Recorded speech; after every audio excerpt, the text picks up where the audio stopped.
السلام علیکم ورحمۃ اللہ وبرکاتہ ملر ټول سامعین بخیریات سره ویلان امرو جوړ سلامتی وړه نن د توت مقصد در تاگ مقصد یوا ویډیو د توت سره شیر کاوه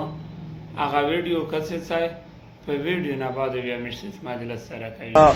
ټول د شونای کله دی او په دې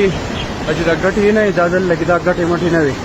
دا د غټي ټول راغلي د دې ځای باندې د څومره کورونه دي څومره دغه دي هغه ټول وړي شوي دي کم سے کم چې نه 70-80 پورې کورونه چې دي دا ټول وړي شوي دي دا د کورونو حالات دي او په دې کې د څه خلک دی نو هغه هم ټول وړی شوی دی الله اکبر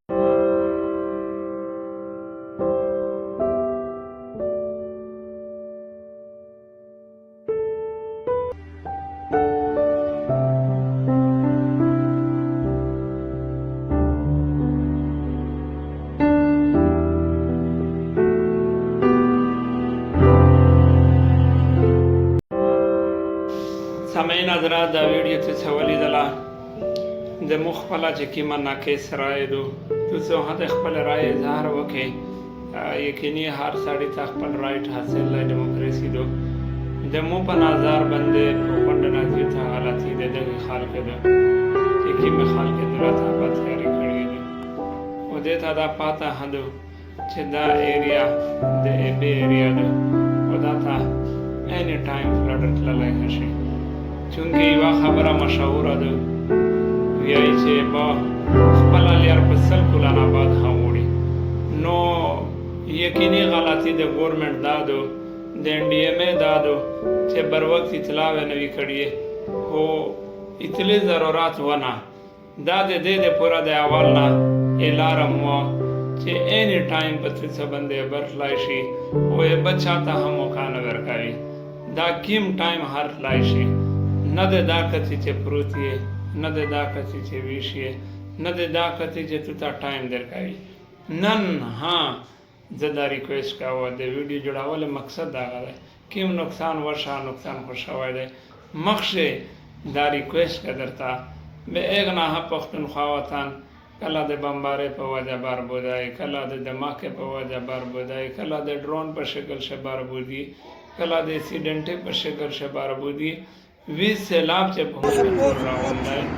د دغه د پورا وی چې مخشه خو نور نشي بربود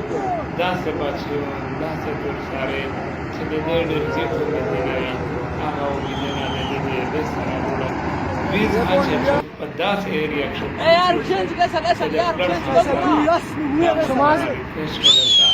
دا مسؤول لري چې صابون